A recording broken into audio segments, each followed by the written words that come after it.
Assalamu alaikum warahmatullahi ta'ala wa barakatuhu.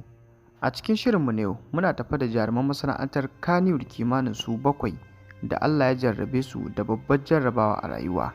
Wasu daga cikinsu kamanninsu sun sauya, wasu kuma sun rasa wani muhimmin abu a ɓangaren rayuwarsu, kai wasu har da hauka. Ku bi mu a cikin wannan bidiyon daga farko har ƙarshe domin jin dukkanin abin da ya faru da su ɗaya bayan ɗaya da kuma silar faruwa abin. Amma idan yau ka fara cin karo da wannan shafi namu mai suna Arewa Fact, kada ka manta ka danna subscribe, kana ka danna alamar ƙararrawar sanarwa domin kasancewa mutum na farko da za a sanar da kai da zarar mun ɗora sabon bidiyo.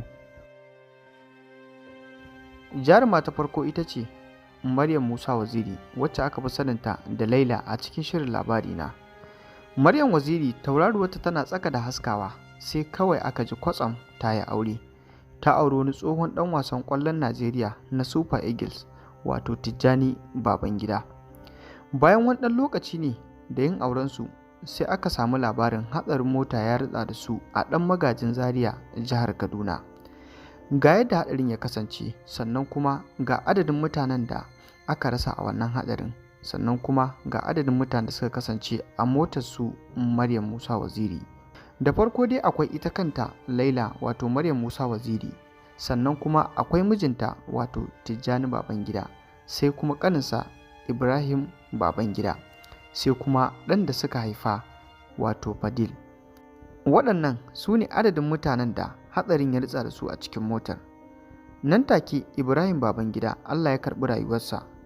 Bayan an kai su asibiti ba da jimawa ba, aka samu labarin rasuwar ɗansu wato Muhammad, wanda ake kiran shi da Fadil. Ita da mijin nata sun samu raunuka masu yawa, domin kuwa ita idan ka kalli ta gaba ɗaya kamannin nata sun sauya. Allah ya ba su ikon cinye wannan jarrabawa. Jarumi na biyu shine Yakubu Mato, wanda aka fi saninsa da Malam na Ta'ala a cikin shirin daɗin kowa. Malam na Ta'ala ya kasance tsohon jarumi ne a cikin masana'antar shirya fina-finai ta Kannywood tun a lokacin su marigayi wato Rabilu Musa Ibro. Malam na Ta'ala ya gamu da jarrabawar rashin lafiya ta ciwon kansa, inda ya kwashe tsawon lokaci yana jinya ba tare da an faɗa wa jaruman masana'antar Kannywood ba, wanda idan ka kalli Malam na Ta'ala ba lalle ka gane shi ba idan ba tsananin sanayya ba.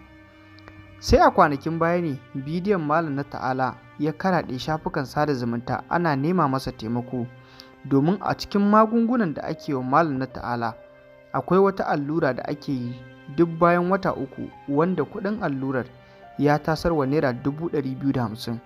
Alhamdulillah an samu taimako daga wajen al'umma daban-daban. Daga cikin taimakon da aka samu har da na shugaban ƙasar Nijar, inda ya ba shi kuɗin da suka kai kimanin naira miliyan 30 da wani abu a kuɗin Najeriya da aka yi kiyasi. Amma da ike ita cuta idan ba ta warkewa ba ce, sai dai a yi abin da kawai aka yi, amma idan lokaci ya yi dole za a tafi. 'Yan kwanaki kaɗan da suka gabata Allah ya yi wa Malam na Ta'ala rasuwa. Muna fatan Allah ya ji kansa, Allah ya gafarta masa.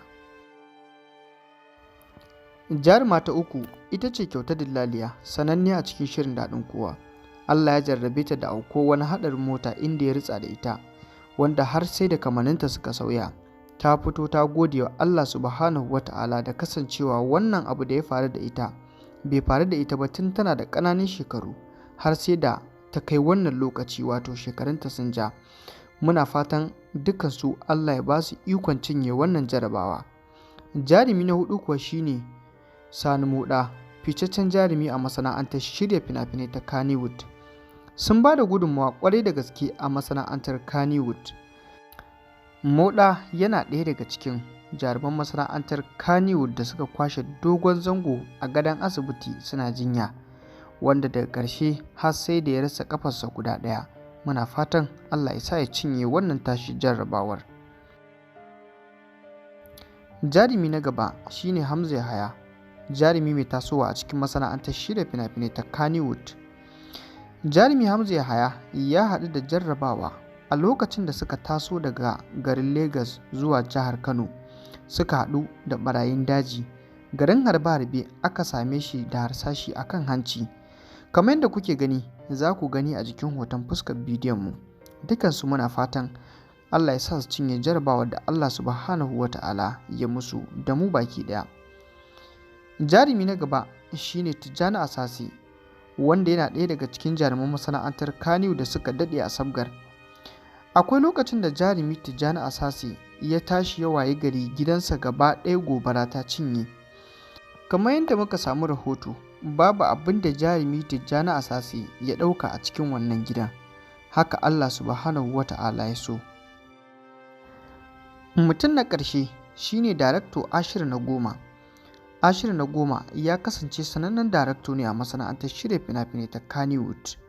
Allah ya jarrabe shi da lalurar hauka, wanda a yanzu maganar da nake muku, jarumi Ashiru na Goma idan ana lissafin manya-manyan directors a cikin masana'antar Kannywood a baya, dole sai an sa shi. Akwai dalilai da dama da aka ambata a matsayin dalilin kasancewar jarumi ko kuma ce darakto Ashiru na Goma a cikin wannan yanayi. Amma dukkanin abin da za a faɗa babu wanda ya sani face Allah subhanahu wa ta'ala da ya baro kan sani.